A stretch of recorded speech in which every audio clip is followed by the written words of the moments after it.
Hopefully, most of you who move here to the Philippines already have an idea where you want to live. For those who haven't decided yet, your concern then is probably where to stay. Should I buy or rent a property? Do I want to live in the city or move to a rural or provincial place? This vlog, we will try to give tips and ideas on the current situation of city and provincial life in the Philippines, the cost of properties, the advantage and disadvantage of living in these areas. Most foreigners prefer the city life and urban vibe. And why not? For me, moving back to the Philippines, which some of you may be thinking about, my personal preference was to stay in Metro Manila, which was a 2-hour drive from our province. My worry about immediately moving to the province was culture shock. Although I am Filipino by birth, I had just stayed here for only a month or two at a time every couple of years or so, meaning I had not lived here for an extended period of time. I grew up overseas in Europe and North America in the big cities, so naturally I preferred to be in a big city again because it gave me a sense of continuation of the urban or city lifestyle I was accustomed to. No major adjustments was my thinking, but that is another story. So the question became, how much are the actual prices of renting or leasing or buying properties in the big city anyway? Well, nowadays, a simple apartment for rent in the urban areas will start at 6,500 to 15,000 pesos, depending on where that simple apartment is situated. And if you have a car, a garage will be needed, and that will mean additional costs.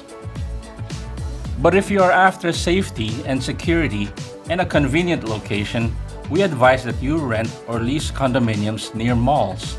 And of course, if you are still in the workforce, nearby your place of work. A bachelor's pad or studio type condominium can cost a rental fee of 13,000 pesos or $250 and up to 25,000 pesos or $500 or more, depending on location. In Metro Manila, for example, Quezon City in the north or Parañaque in the south have cheaper real estate rates compared to Ortigas, Makati, or BGC, where the major central business districts are located. If you prefer to buy, the down payment for a studio-type condominium is usually 20% of the total cost. Monthly amortization will vary from 10,000 pesos to 50,000 pesos, or more, depending on the location. Always remember to deal with legitimate agents or brokers. We recommend reputable real estate companies like Ayala Land, Mega World Corporation, Philinvest Land, SM Prime Holdings, and DMCI, among others. Brokers of these developers usually have offices on the property site. So, what are the advantages of living in the city? Number 1 are job or work opportunities. Many multinational corporations prefer to be located in the major central business districts. Number 2, there is an abundance of huge malls and hypermarkets that cater to all of your shopping needs, as well as amusement centers to relax you from your daily routines. Here are some chain malls that you will definitely run into. The SM chain of malls. SM boasts 3 of the biggest malls in the world. There are also the Ayala boutique malls, with lots of gardens and a nature-inspired vibe in the middle of the city. And there are also Robinson's chains malls. These are the big malls, but if you prefer a less crowded environment, there are also smaller ones, like Pure Gold and Walter Mart shopping centers. If you prefer a Costco type of store, the SNR and Landers chains would be your choice. Number 3 is food choices. There are a variety of different local and international food. Restaurants and eateries, coffee shops and bars are everywhere. Number 4 is schools. The most prestigious schools are located in the big cities. The main campuses of top universities in the country, the University of the Philippines, Ateneo de Manila University, the University of Santo Tomas, and De La Salle University are all located in Metro Manila. Number 5 is healthcare. The best hospitals are within the cities as well. These include St. Luke's Hospital, the Medical City, the University of Santo Tomas Hospital, Makati Medical Center Hospital, and Asian Medical Hospital. So what are the disadvantages of living in the city?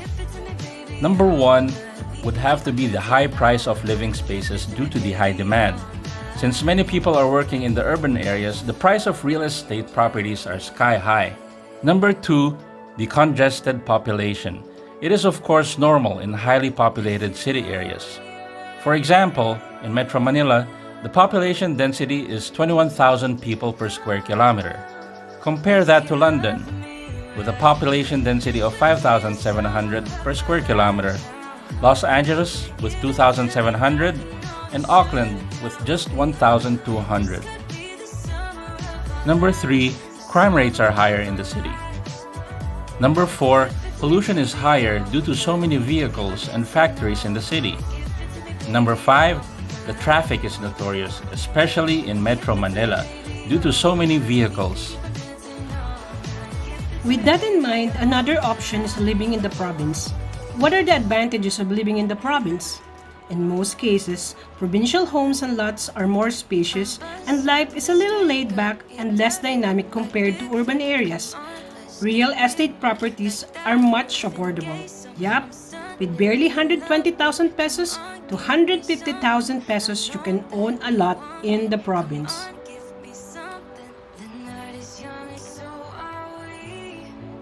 If you want to rent, you can find a decent apartment for just 2,000 a month. Technology, infrastructure, and modern times have exposed Filipinos to the rest of the world thanks to social media and more affordable international airline travel. Developers trying to catch up with the new demand in the provinces have pushed to build there more and more, putting up world-class resorts and golf courses with real estate properties selling from 1.5 million to 11 million pesos, depending on the lot sizes. Food is cheaper due to accessibility from nearby farmlands. Veggies, fruit, seafood, and meat are very fresh, abundant, and more affordable compared to the big cities. Nowadays, the most popular mall chains are also extending branches in the provinces, and the bigger schools now have provincial campuses. However, work opportunities are still limited, and medical facilities pale in comparison to those in the big cities. There is less crime in rural areas, however, and it is common for everyone to know everyone else in a barangay. Traffic is not a big problem compared to the big metropolis. In the end, it is up to personal choices and preferences where we decide to settle down. But the Philippines is still a good place to live, especially for foreigners whose dollars or euros can stretch their capability to increase their savings and live very comfortably while doing so. The choice is yours. If you find this vlog helpful, please like and subscribe.